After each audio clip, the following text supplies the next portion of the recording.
दोस्तों राजस्व।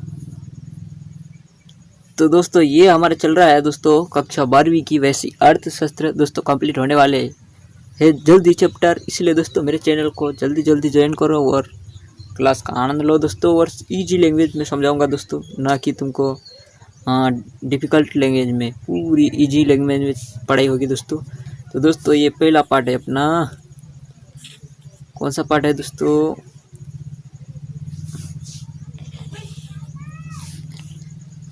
इसको बोलते दोस्तों अध्याय 13। और यहाँ पे कुछ तो दोस्तों अध्याय 13 को देखते दोस्तों। अध्याय 13 चल रहा है, सॉरी 23 है दोस्तों, 23 अध्याय 23, माफ़ करना दोस्तों। मेरा इंट्रोडक्शन ज़रा ख़राब जाता है, मेरे को मालूम है, पर तुमको पढ़ाई अच्छी मिलेगी। तो दोस्तों स्टार्ट करते हैं। इंग्लिश में बता देता हूँ। राजस्व पब्लिक फाइनेंस, मीनिंग यानी उसका अर्थ, एंड यानी एवं ले लेते दोस्तों, इम्पोर्टेंस यानी महत्व। राजस्व का अर्थ, मीनिंग ऑफ पब्लिक फाइनेंस। तो दोस्तों राजस्व का संबंध लोक सत्ताओं की आय व्यय से होता है दोस्तों, मालूम है। सामान्य लोक शब्द का प्रयोग सरकार या राज्य के लिए किया जाता है दोस्तों। लोग है ना, पब्लिक एडमिनिस्ट्रेशन जो पढ़ते हैं वो अपने कॉलेज में या 12th या 11th में भी पढ़ाया जाता है शायद, ऐसे लग रहा है मेरे को। तो दोस्तों वो पब्लिक यानी सरकार या राज्य से ले होता है उसका आशय। तो लोग यानी समझते हैं दोस्तों, लोग इंसानों को मानते लोग, ऐसा मतलब बहुत सारे लोग ऐसे समझते हैं कि लोग का मतलब इंसान होते, पर दोस्तों ऐसा नहीं होता है। लोग का मतलब सरकार या राज्य होता है दोस्तों। तो दोस्तों स्टार्ट करते हैं आगे। और तो लोक का मतलब सरकार या राज्य होता है दोस्तों। तो लोक सत्ताओं में सभी प्रकार के सरकार शामिल की जाती है दोस्तों। अतः राजस्व संबंध केंद्र राज्य स्थानीय सरकार के आय व्यय से होता है दोस्तों। जो भी मतलब अपन टैक्स भरते दोस्तों, उसी को बोलते दोस्तों राजस्व। इकट्ठा जो भी शुल्क लगते हैं, जो टैक्स लगते हैं हर जगह पे, वो इकट्ठा हो जाता है दोस्तों, उसी को बोलते हैं राजस्व। सीधी भाषा में बोलता हूँ मैं। और मेरे बारे में जानते हो दोस्तों, मेरे बारे में जानो, नहीं जानते हो दोस्तों तुम, मेरे चैनल पे जाके जानकारी के वहाँ पे चले जाना सेक्शन में, तो वहाँ पे मैंने लिखा है मेरे बारे में। तो दोस्तों तो आय व्यय क्या हो रहा है दोस्तों, जितने भी सरकार के खर्चे होते हैं उसको वापस प्राप्त करता है, जितने टैक्स लगते हैं दोस्तों, यहाँ पे आय व्यय से होता है बोल रहा है ना दोस्तों। सरकार क्या करती, बजट पास करती है दोस्तों। वो बजट कहाँ से आता है दोस्तों, पूरे टैक्स भरते, एक साल में जितने भी टैक्स लिए जाते हैं दोस्तों, फिर वो इकट्ठा होते, फिर संसद में पेश किए जाते हैं। उसके बाद जो पैसे होते हैं दोस्तों, उसको मतलब डेवलप का विकास कार्य के लिए मतलब ट्रांसफ़र करते हैं दोस्तों। तो जैसे शिक्षा के लिए 2 करोड़ देना है, स्वास्थ्य के लिए 5 करोड़ देना है, इसको बोलते हैं व्यय, मतलब खर्चा कर रही है। और फिर उससे फिर वो कमाएगी दोस्तों, उसको बोलते हैं वो टैक्स। तो इसको बोलते हैं आय दोस्तों, कमाएगी तो आय, खर्चा करेगी तो व्यय। तो दोस्तों इसी को बोलते हैं राजस्व। तो आपने देखा होगा दोस्तों, अगर आप बाइक से या सवारी से जाते होंगे तो वहाँ पे रोड का जो टैक्स लगता है वो भी दोस्तों राजस्व है दोस्तों। तो इसी तरह से मतलब राजस्व का संबंध केंद्र राज्य स्थानीय सरकार से, सरकार के आय व्यय से है दोस्तों, है ना, सरकार के जो आय व्यय है ना उससे। तो राजस्व विभिन्न विद्वानों ने परिभाषित किया राजस्व को, अलग अलग मत दिए, मतलब अलग अलग परिभाषित किए बहुत सारे। यहाँ पे दिया है दोस्तों डाल्टन क्या बोलता है, डाल्टन राजस्व का संबंध लोक सत्ताओं की आय व्यय से तथा इन दोनों के पारस्परिक समायोजन से दोस्तों, इनको मिलाने से होता बोल रहा है दोस्तों। ये प्रोफेसर डाल्टन बोलते हैं, प्रोफेसर फिंडले सिराज ये शब्दों में बोलते क्या बोलते, सार्वजनिक अधिकारी द्वारा साधनों की प्राप्ति एवं व्यय से संबंधित सिद्धांतों का अध्ययन ही राजस्व कहलाता है। वो बोल रहा दोस्तों, क्या बोल रहा, साधनों की प्राप्ति, साधन को प्राप्त करेंगे दोस्तों, फिर उससे संबंध में व्यय होते दोस्तों, साधनों को प्राप्त करने में खर्चे होते, उसका अध्ययन करेंगे तो उसको ही बोलते दोस्तों राजस्व। ये बोलते हैं दोस्तों प्रोफेसर फिंडले सिराज। तो दोस्तों आगे बढ़ते और वेजिटेबल, ये क्या बोलते हैं? वेजिटेबल का क्या क्या है दोस्तों? राजस्व राज्य की लोक सत्ताओं के आय और व्यय, उनके पारस्परिक संपर्क। लोक सत्ता जैसे राज्य, केंद्र, स्थानीय सरकार के जो भी होते हैं दोस्तों, उसके आय व्यय, उनके पारस्परिक मतलब आमने सामने का संपर्क बोल सकते दोस्तों, या परस्पर मिलना, उसका संपर्क, तथा वित्तीय प्रशासन और नियंत्रण से संबंध रखता है दोस्तों। वित्तीय प्रशासन यहाँ उससे नियंत्रण से संबंध रखता है, ये वेजिटेबल बोलते हैं। लूट्स क्या बोलते हैं? लूट्स के अनुसार देखते दोस्तों, राजस्व उन साधनों की व्यवस्था, राजस्व उन संसाधनों की व्यवस्था, राजस्व उन फैसिलिटी की मतलब एक साधनों की व्यवस्था है दोस्तों, सुरक्षा वितरण का अध्ययन करता है, जिसकी सार्वजनिक सरकारी कार्य को चलाने के लिए आवश्यकता पड़ती है। कहने का मतलब दोस्तों, किसी भी मतलब अपने हॉस्पिटल को अपन ऐसे नहीं चला सकते दोस्तों, वहाँ पे कर्मचारी चाहिए क्लीनिंग के लिए भी, और वहाँ पे सेवा प्रोवाइड करने के लिए हेल्थ संबंधित गोली ये सब कुछ, बिजली जो भी वगैरह लगता है दोस्तों, वो चलाने के लिए कुछ चाहिए दोस्तों। तो उसका कहना यह है।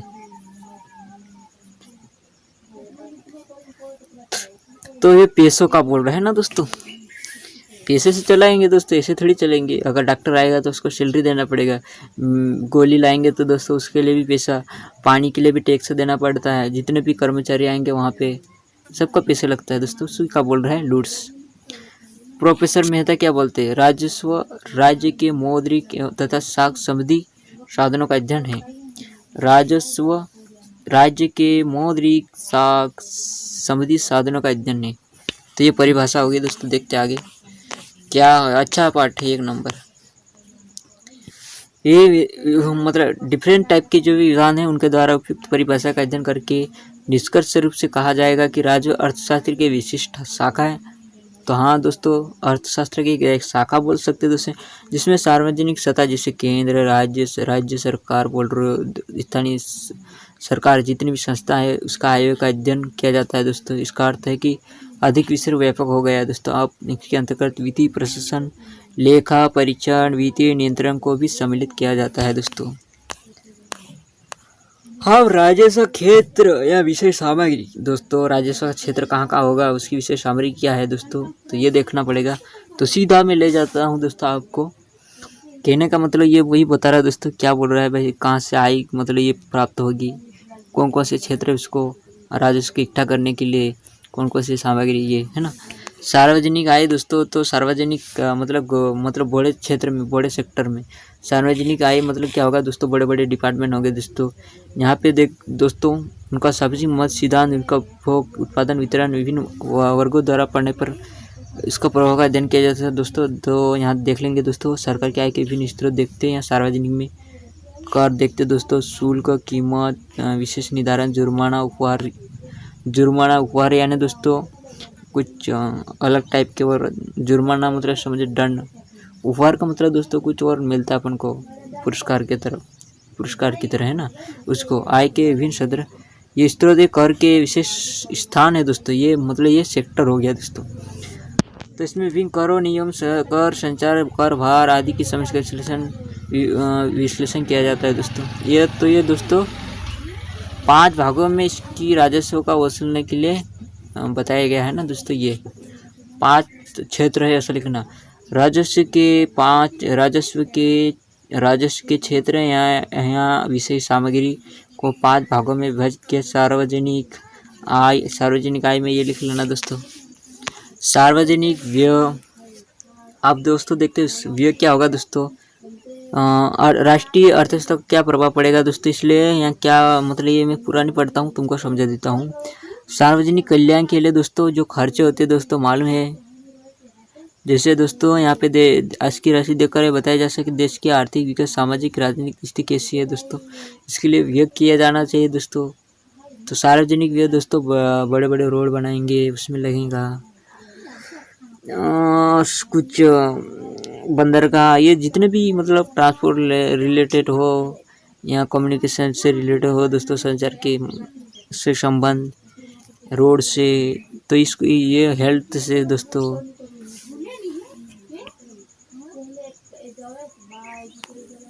सार्वजनिक, ये है दोस्तों सार्वजनिक ऋण क्या होता है दोस्तों। सार्वजनिक ऋण या दोस्तों जब सरकार अपने कार्यों को पूरा करने के लिए उपयुक्त स्तर से आय प्राप्त नहीं हो पाती तो उसकी कमी को पूरा करने के लिए दोस्तों ऋण प्राप्त करना पड़ता है। जैसे तो इसे सार्वजनिक ऋण कहते हैं दोस्तों। यह ऋण आंतरिक बाह्य हो सकते हैं दोस्तों। सार्वजनिक ऋण क्यों लिए जाते हैं दोस्तों, ऋणों का भुगतान किस प्रकार किया जाता है, इसका अर्थव्यवस्था क्या प्रभाव पड़ता है दोस्तों, ये मतलब मालूम है क्या पड़ता है, नुकसान होगा दोस्तों, क्या डेवलपमेंट नहीं कर पाएंगे ज़्यादा ऋण ले रखेंगे तो इसको विभाजित किया है। वित्तीय प्रशासन, राज्य की शाखा के अंतर्गत प्रशासन के जो नियंत्रण के उपायों तथा बजट की तैयारी के संबंध में समीक्षा का अध्ययन का विश्लेषण किया जाता है। वित्तीय प्रशासन, आर्थिक स्थायित्व दोस्तों, वर्तमान समय में जो सभी अर्थव्यवस्था के लिए आर्थिक स्थायित्व का एक प्रमुख उद्देश्य हो गया दोस्तों। आर्थिक स्थायित्व के लिए राजकोषीय नीति को किस प्रकार से उपयोग में लाया जाए, इसका अध्ययन विभाग के अंतर्गत किया जाता है दोस्तों। राजकोषीय नीतियाँ का देश की आर्थिक व्यवस्था में महत्वपूर्ण स्थान होता है दोस्तों। राष्ट्रीय आय, वितरण, कीमत, स्थिरता, रोजगार आदि के दृष्टि से दोस्तों विशेष महत्व। तो दोस्तों ये अपना कंप्लीट होता है ये कंप्लीट होता है दोस्तों अपना राजस्व का क्षेत्र विषय सामग्री। और दोस्तों आगे बढ़ते हैं।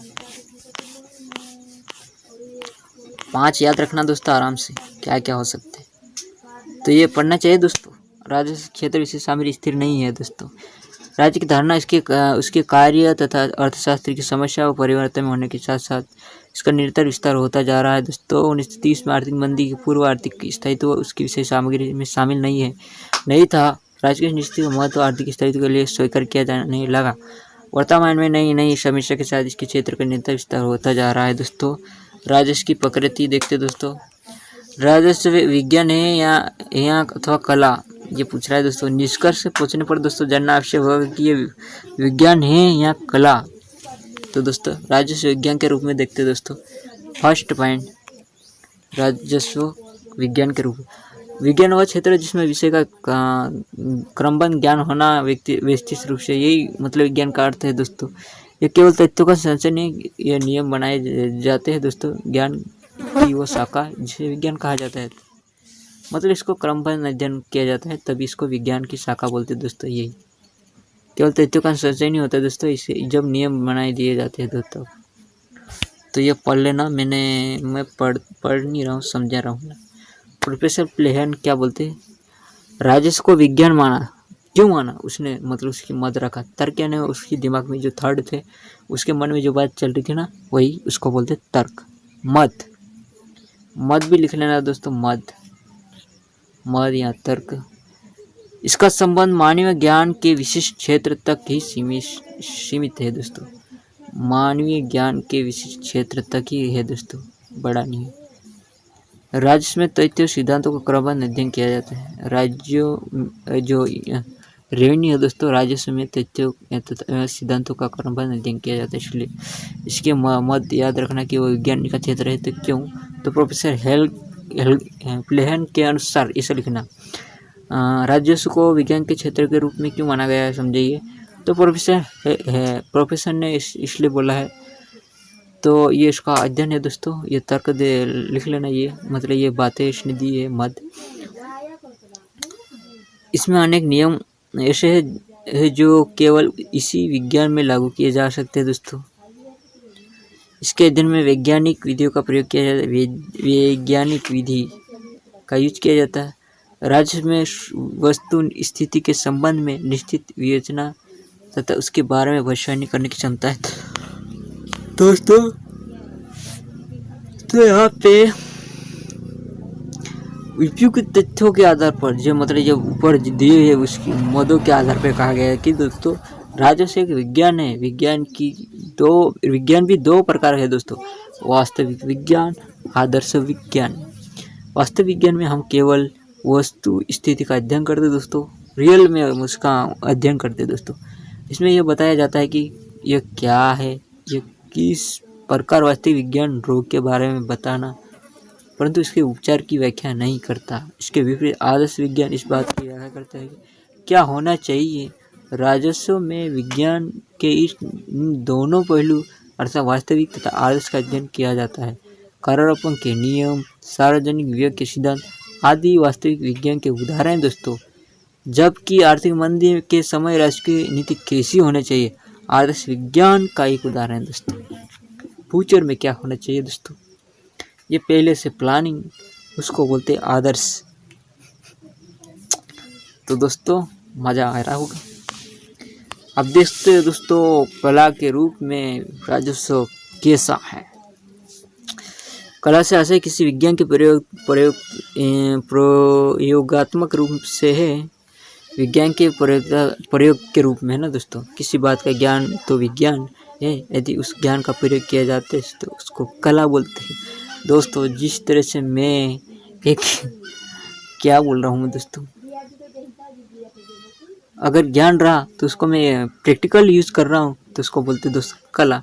कैसे दोस्तों, मान ले तो दोस्तों मैंने पढ़ रखा है कि भाई बेट इस तरह से बनता है, बोले थोड़ा सा 2 इंच लंबा एक गोल सा रखो, तो इसको ज़रा चौड़ाई में कर दो दोनों तरफ 2-2 इंच का, फिर उसको सीधा खींच दो, फिर उसको किस तरह से लो, एक ये समझ लो कि दोस्तों उसको फिर उसका मुंह इस तरह से बनाया जाता है जैसे व्रत, तो आधा व्रत बनाया हो। तो मैंने प्रैक्टिकल में मतलब थ्योरी में पढ़ा, थ्योरी में मैंने इस तरह से पढ़ा दोस्तों। अब मैं उस थ्योरी को मैं यहाँ यूज़ कर रहा हूँ। बेड को इस तरह से डंडा खींचेंगे, ये मैं बेड बना रहा हूँ दोस्तों। आप 1.5 इंच 2 सेंटीमीटर ऊपर बनाना है, 2 सेंटीमीटर नीचे, फिर सीधा की ओर खींच देना, 5 सेंटीमीटर खींच दिया। उसका मुंह के लिए व्रत जैसा कर दो, इस तरह से दूसरी डंडी पे चिपका दो। तो दोस्तों ये बन गया अपना बेट। तो इसी को बोलते दोस्तों कला। ये इसीलिए समझा रहा हूँ कि दोस्तों समझने में अच्छा हो तो याद करने की कोई ज़रूरत नहीं। इसी को बोलते कला। तो बढ़ते हैं आगे और डला। राजस्व कुछ विद्वान ने कला माना है दोस्तों। प्रगतिशील सिद्धांत का अनुसरण करते हुए इस बात का ध्यान में रखा जाता है कि समाज का त्याग न्यूनतम हो। इसी प्रकार सार्वजनिक आय को इस प्रकार व्यय करने का प्रयास किया जाता है जिससे सामाजिक कल्याण अधिकतम हो सके दोस्तों, समाज का कल्याण अधिकतम हो सके।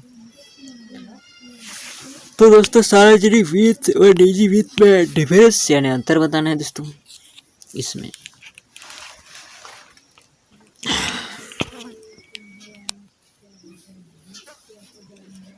तो दोस्तों यहाँ पे देखते हैं अपन, ये है दोस्तों सार्वजनिक वित्त।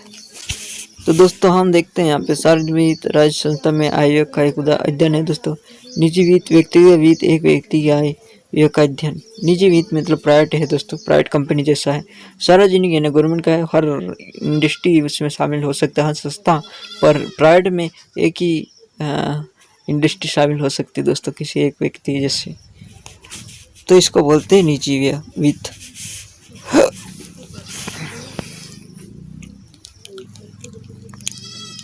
तो दोस्तों इसको हम अपन इस तरह से डिफाइन कर सकते हैं, समानता के आधार पर इसमें अंतर बता सकते हैं। समानता है दोस्तों, यहाँ पे देखते हैं अवस्था की संतुष्टि।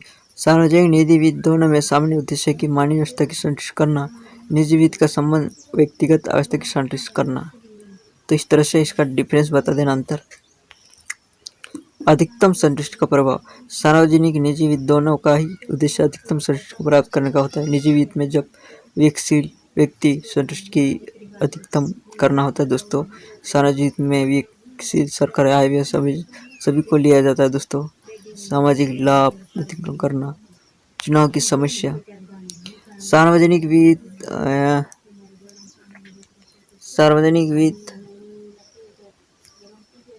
निजी वित्त दोनों का उद्देश्य क्योंकि संतुष्टि को अधिक करने का होता है दोस्तों, पर इसमें विकल्पों का चुनाव समस्या करना पड़ता है दोस्तों। दोनों में ही प्राप्ति विभिन्न मतलब विकल्प होते हैं दोस्तों। ऋण की प्राप्ति सार्वजनिक निजी दोनों में जब चालू व्यय की तुलना में कम हो जाती तो ऋण लेना आवश्यक हो जाता है दोस्तों। यही नहीं कि व्यक्ति की भांति राज्य के लिए भी लिए गए ऋण की वापसी करनी पड़ती है दोस्तों। और सामान्यतः देख लेते हैं दोस्तों, असमानता में क्या दोस्तों, आय व्यय समायोजन में अंतर सामान्यतः कहा जाएगा दोस्तों। एक व्यक्ति अपनी आय के अनुसार व्यय करता है तथा इस बात का प्रयत्न करता है कि अपनी सीमित आय से ही वह विभिन्न आवश्यकताएं कर सकेगा दोस्तों। दूसरे शब्दों में बोले तो दोस्तों, एक व्यक्ति अपनी आय के अनुसार व्यय को समझ करता है। तो इस प्रकार इसमें कुछ देखते दोस्तों, इतने पाँव पारिस है जितनी चादर हो, ये इसका एक तो क्या है, एक कहावत है दोस्तों। इस तरह से व्यक्ति के लिए है ये। तो दोस्तों उद्देश्य में अंतर होता है दोस्तों। किसी व्यक्ति की वित्तीय क्रिया का प्रमुख उद्देश्य सामान्य उस अपने लाभ की वृद्धि करने का होता है, जबकि व्यक्ति केवल उतनी ही आय व्यय करता है जो जिससे उतनी आवश्यकता की पूर्ति करना होता है जितनी आवश्यकता, वह पर लाभ भी उतना ही बड़ा है। किंतु सरकार की वित्तीय क्रिया का उद्देश्य सामाजिक कल्याण के लिए करता है, तो सामाजिक कल्याण के लिए करता है दोस्तों। लाभ उतना प्राप्त नहीं होता दोस्तों, सिर्फ उसका काम होता है लोगों का कल्याण करना।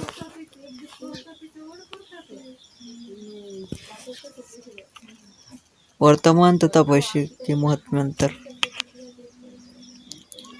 व्यक्ति का जीवन काल छोटा होता है दोस्तों इसलिए, जबकि राज्य की सत्ता बहुत अनंत तक होती है दोस्तों। तो व्यक्ति अपनी वर्तमान आवश्यकता को पूरा करने के लिए ध्यान देता है दोस्तों, जबकि गवर्नमेंट क्या करती है दोस्तों, उसकी बहुत आगे तक देखना पड़ता है गवर्नमेंट को। राज्य का अपेक्षाकृत अधिक प्रभुत्व। तो दोस्तों व्यक्ति से अधिक राजस्व लाभ कर सकता है दोस्तों।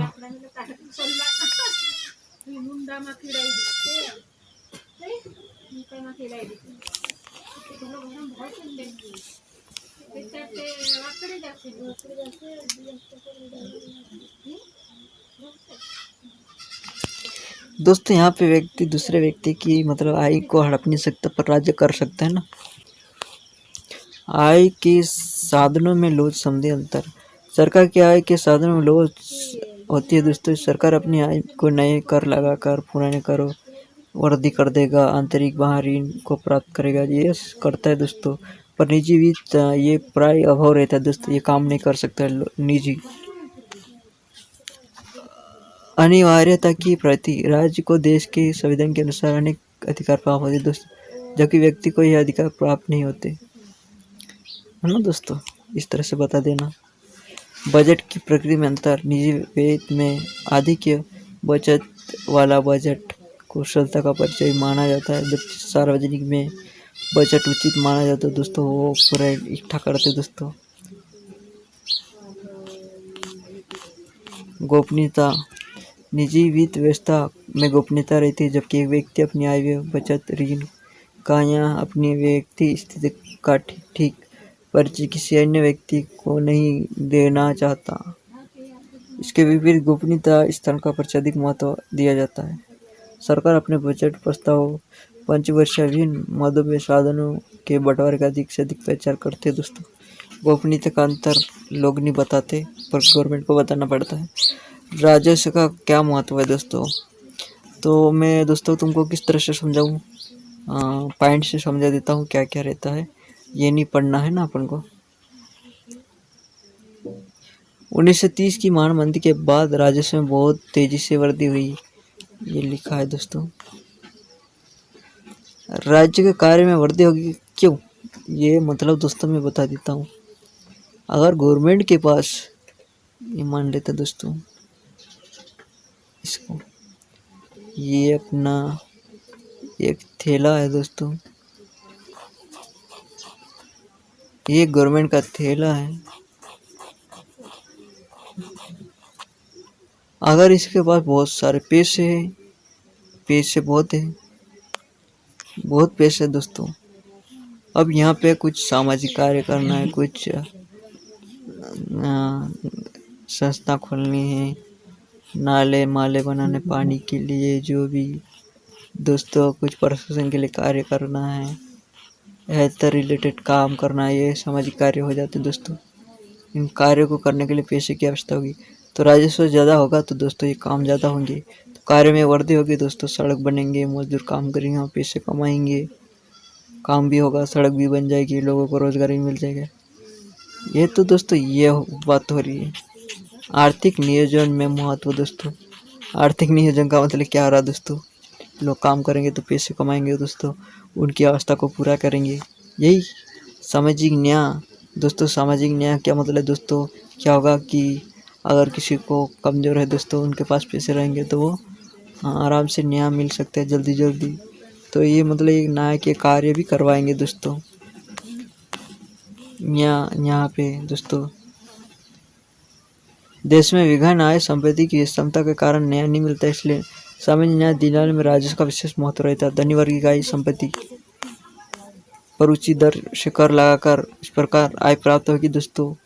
निधन पर व्यय करके आर्थिक विषमता में बड़ी सीमा तक कम किया जा सकता है दोस्तों।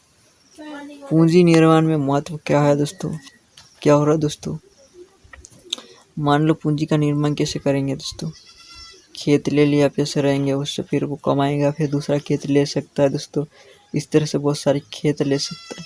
पूंजी निर्माण में महत्व, आर्थिक स्थायित्व होगा दोस्तों, क्या होगा, घर में पूरा मतलब स्थायित्व बने रहेगा, शांत शांत रहेंगे पूरे परिवार, ये इसको बोलते हैं आर्थिक स्थायित्व, पैसे रहेंगे तो, है ना। राष्ट्रीय आय में वृद्धि दोस्तों, जैसे इंसान अमीर रहेगा तो फिर उसमें कर वर लगेगा, फिर राष्ट्रीय आय में वो बढ़ोतरी भी करेगा, अलग अलग बहुत इन्वेस्ट करेगा, वहाँ से भी कमाएंगे तो सरकार को फायदा होगा दोस्तों, राष्ट्रीय आय में वृद्धि भी होगी दोस्तों। यौगिक विकास में महत्व दोस्तों, अगर इंसान के पास बहुत सारे पैसे रहेंगे तो क्या होगा दोस्तों, वो इंडस्ट्री खोलता है, तो अगर सरकार के पास पैसे रहेंगे तो दोस्तों क्या होगा, बस इंडस्ट्री खोलेगा सरकार, उससे रोजगार में वृद्धि होगी दोस्तों। अगर सरकार मान लो कि एक रोड बनाना है तो वहाँ पे 50 मजदूर की ज़रूरत है, तो दोस्तों वहाँ पे गवर्नमेंट पैसे डालेगी, फिर रोजगार मिल जाएगा लोगों को दोस्तों। समाज क्षेत्र में विशेष महत्व होगा दोस्तों, क्या पिछड़ा वर्ग हो, जितनी उनकी सुरक्षा रहेगी दोस्तों, उनको पढ़ाना, ये जब करवाना कुछ भी, तो उनको भी सुरक्षा दी जाएगी दोस्तों, तो इसको बोलते पढ़ना। और इसको समाज के पिछड़े वर्ग को आर्थिक सहायता, सामाजिक सुरक्षा प्रदान करने राजनीतिक नीति का महत्वपूर्ण स्थान होता है, इसे लिख देना दोस्तों। तो दोस्तों मैं क्या बोल रहा था तुमको, सीधी सीधी बातें मैं समझा दिया दोस्तों। और सामाजिक क्षेत्र में क्या होगा दोस्तों, पिछड़े वर्ग जो भी है उनको सामाजिक आर्थिक सहायता मिलेगी दोस्तों नीतियों के मारे, तो ये मतलब राजस्व महत्वपूर्ण होता है उसके लिए दोस्तों। तो ये महत्व क्यों होता है, ये माइंड से सोच लेना, याद करने की कोई ज़रूरत नहीं दोस्तों, याद करने की कोई ज़रूरत नहीं। अगर आपको पढ़ना है तो वीडियो को पॉज कर लेना और देख लेना। तो ये उसका मिटा देता हूँ यहाँ पे मैंने। तो दोस्तों ये वाला है ना, राजस्व का महत्व क्या। अब दोस्तों सीधा बात समझ लेना का, पैसों का क्या महत्व है, ये मतलब ये सोच लेना पैसों का क्या महत्व है, यही आंसर आ जाएगा दोस्तों राजस्व का, है ना। तो दोस्तों बाय बाय, और चैनल पे नए हो तो सब्सक्राइब करना, शेयर करना और बेल आइकन को भी दबा देना। मिलता है अगला वीडियो में। जय हिंद, जय भारत।